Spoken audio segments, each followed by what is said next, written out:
Recently, I had to go into my attic to find a dead rodent. Other people, though, have found things better than dead vermin, and we're going to talk about them today on Nerds with Coffee. Hi, I'm Shayla. I'm from Louisville, Texas, and I just stopped by for a cup of coffee.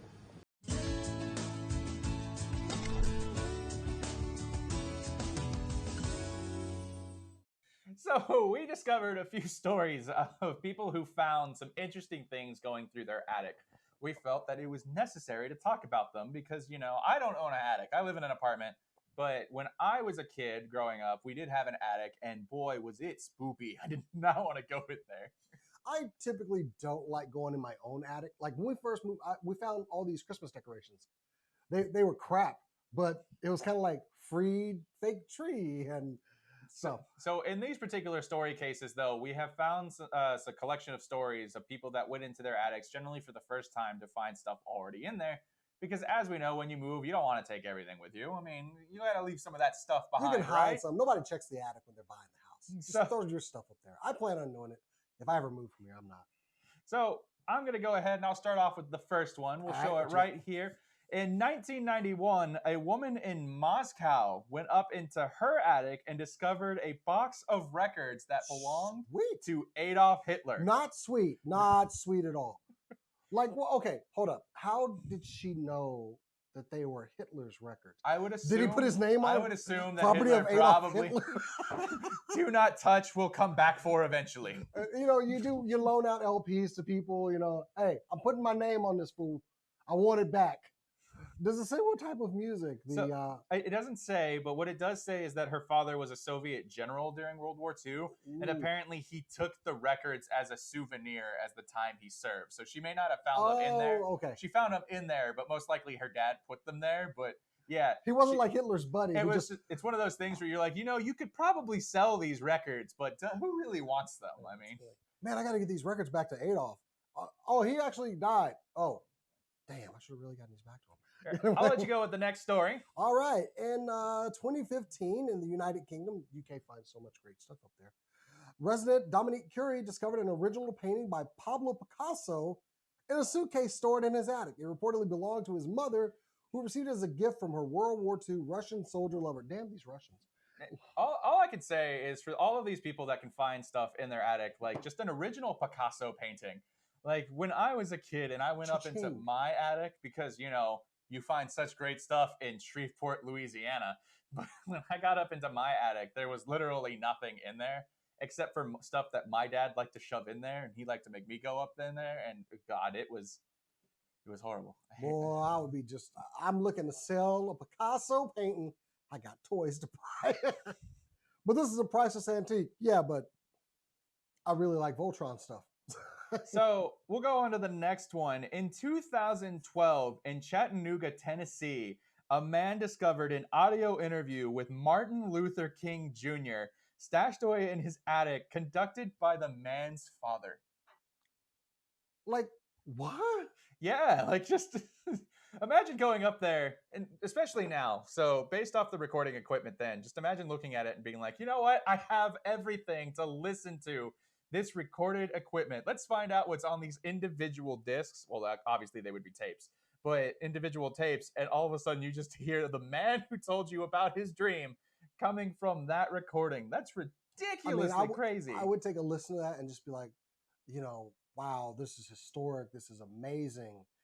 How much can I get for it? I'm sorry. Look, I want other people to appreciate it, but I also want to get paid. So I feel like this next story will fit you very well. Feel free to read that one. Oh, this is from Dallas, Texas. Yeah, right here. A man found his uncle's well-preserved comic book collection while cleaning out his aunt's attic in 2012. Among the rare titles were Detective Comics 27, the debut of Batman. Action Comics 1, the first appearance of Superman in an... You want to tell him how much that bad boy is worth by now? Does it actually have... Yeah, it does. Oh, it's worth millions of dollars. Yeah. So that's the story that I feel like is the best story that's related to us, because the fact that we're such nerds, we're called Nerds with Coffee. I am a comic guy, and if I ever ran across one of those, I would quickly have to recover from the aneurysm that I would have. And once again, greed would start to rear its ugly head because But moreover, I think that story hits a little bit like a little harder because yeah, we're in the year 2020, so that was Oh, about yeah. 8 years ago. But even though it was 8 years ago, it still means that you were here 8 years ago. How would you have known if that had been like your neighbor? I don't know. I don't know.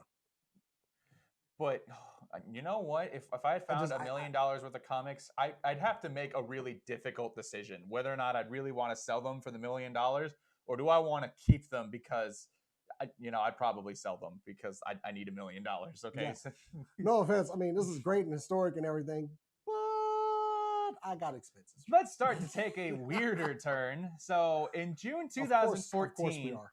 a man living in, forgive me, I can't pronounce this, but Kushan province in China discovered a homeless man who was squatting in his attic who had gained access to the man's home via a hole in the kitchen ceiling. The squatter had apparently been there for about 2 months and utilized the man's kitchen to cook meals for himself when the resident wasn't home.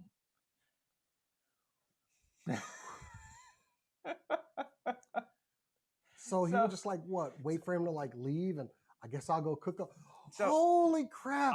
I saw a video a while back where it does not have to do with this story. In fact, this story is completely different. But all I could say is, Oh, another squatter in somebody's house? yes. So ever since I have seen those type of stories, every time I move, the first thing I do is look around to make sure there's no visible place where someone could be hiding. I want to go check my attic right now. It was ridiculous because I think we were going to talk this on another episode when we actually talk about squatters. But there was this one video I saw where it was in like New York, and there was this little grate that was above someone else's apartment, and every time he went to bed, a woman popped out of the grate and would like watch TV and make herself food and then go back inside. But he kept wondering why stuff was being left open. He thought it was his girlfriend in the middle of the night that was like opening his fridge. You're playing. No, I saw the video. It was super creepy. But he put a camera out, and that's how he caught her. Oh. So yeah, I double check everything now. You're gonna have to show me this after this episode. I'll have to look for it. But let's continue on that trend. Here's your story. Okay, so number 11. Oh boy. So one lady found her ex-boyfriend.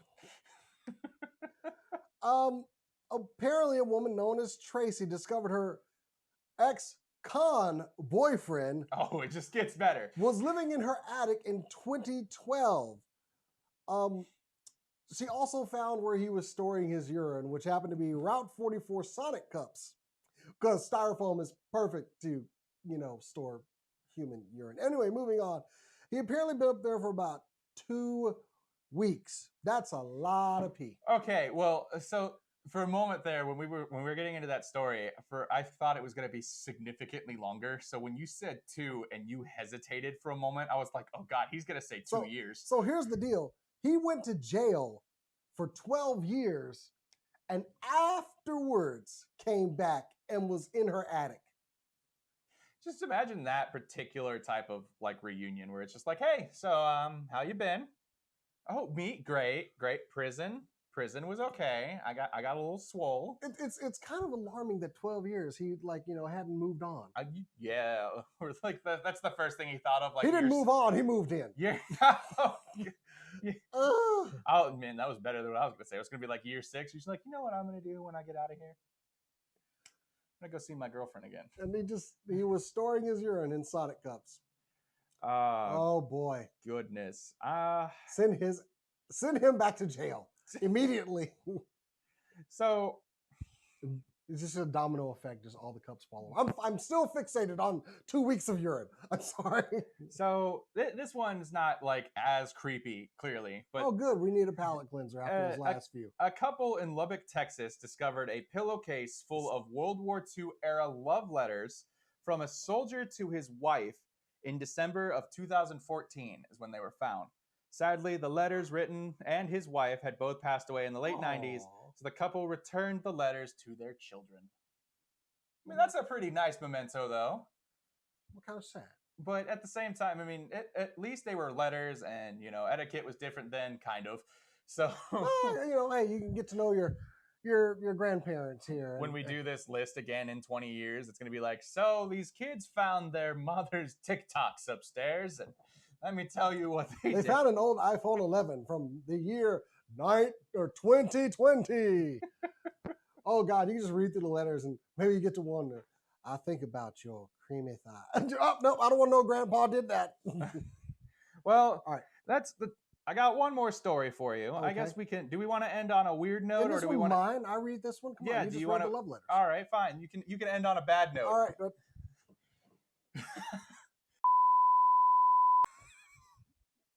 So this is the last one I'm reading off. It's here. not a Okay. sad one, we promise. Thank you. I didn't want to end on a bad note. This one, it was a puzzle box, which cool because this is like a double find. However, if you're like anyone on the Super Cool Nerd team, like Bryce or Kat and Cass, then a puzzle box means something completely different to them than it does to us. Oh God, your suffering shall start now. Anyway, no. And I would just smash it with a sledgehammer.